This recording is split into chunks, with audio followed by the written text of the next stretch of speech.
come out after the Marina Mabry hit and say, that's unacceptable. The refs got it wrong.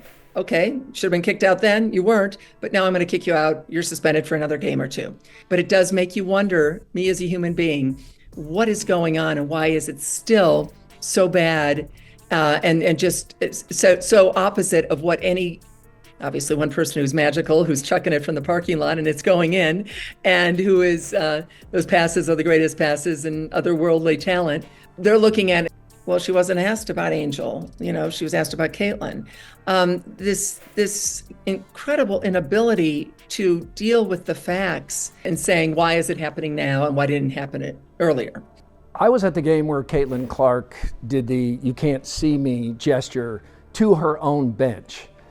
What if I told you the WNBA, a league desperately needing more fans, allegedly sabotaged its biggest marketing opportunity with Caitlin Clark? Christine Brennan's new book compares this to Tiger Woods and Michael Jordan's support from their leagues. But with Clark, it's a totally different story. Did the WNBA block its own growth? Imagine this. Caitlin Clark, a player with the kind of generational talent you rarely see in sports, is pulling the spotlight onto women's basketball like never before. She's not just putting up big numbers, she's breaking attendance records, landing major endorsement deals like her partnership with Nike, and attracting fans who might have never watched a women's game otherwise. Clark's appeal isn't confined to the court, it's magnetic. She's a highlight reel waiting to happen, and her fan base spans not just basketball diehards but casual viewers and young athletes looking up to her. For a league like the WNBA, this would seem like a perfect storm. Here's the superstar you can build an entire marketing push around, right? Well, apparently not everyone sees it that way. According to veteran journalist Christine Brennan, the WNBA may have missed the boat. Her recent claims shine a light on something most fans wouldn't even think to question. Did the league downplay Caitlin Clark's rise instead of pushing it to the forefront? The way she has trouble talking about Caitlin Clark, or if she's asked about Caitlin, then she will say, well, Caitlin and Angel, capitalist, company, capitalism 101. You've got someone here, run with it. Other needle movers in sports, Michael Jordan is black. Simone Biles, Serena Williams are both black. Publicly, I'm not sure that they really have. They certainly know, they have to know, Keith. That misunderstanding that it was aimed at a player, Haley Van Lith, later led to Angel Reese taunting Caitlin Clark at the end of the championship game. How much did that misunderstanding kind of fuel what has become, at times, at least in the public, a nasty rivalry? Brennan describes this as more than just a missed opportunity. It's a moment where internal resistance, even jealousy, might have held the league back. There's talk that some league officials and even players felt uneasy about Clark's climb, worried it might overshadow years of effort to showcase other stars.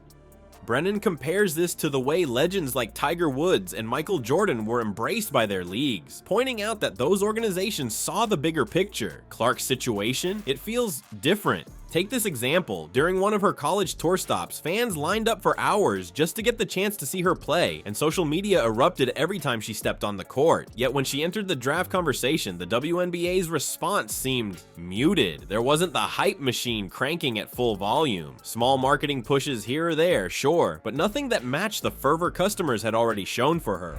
Here in Iowa, we were the first to realize Caitlin's pull on fans. When do you think the WNBA fully realized what it had? Tiger Woods called himself Cablinasian. Why is there so much negative attention to Caitlin Clark being white? For the longest time, this was seen, and still is, as a majority black league. And it is 74% black. You had Angel Reese at the end of the game following Caitlin Clark around, and not only doing the "you can't see me" thing, but also pointing to her ring finger, taunting Caitlin Clark.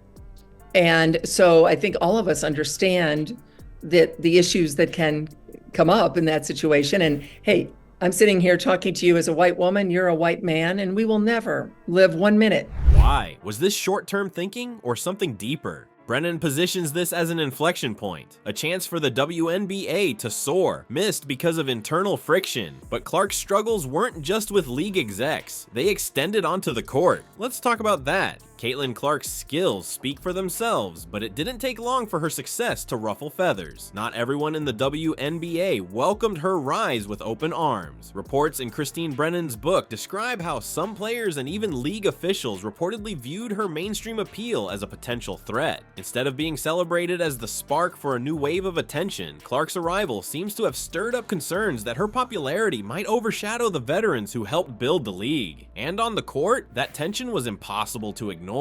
Brennan reveals specific moments when the backlash against Clark became strikingly clear. During games, opponents didn't hesitate to play her with excessive physicality, a type of defense that went beyond the norm. There were cheap shots and hard fouls, which Brennan suggests were less about strategy and more about sending her a message. Welcome to the league, but don't get too comfortable. You could even see it on national TV, instances of players almost daring the officials to call fouls, knowing that, more often than not, the whistles wouldn't come. According to Brennan, this wasn't just a coincidence. She claims officials were swallowing whistles, essentially enabling an environment where Clark was targeted without much protection. Off the court, the negative energy followed her. But in terms of the comments, in terms of the way the commissioner, Kathy Engelbert, who I've known and I like, and to state the obvious, it is astounding to me how Kathy Engelbert doesn't.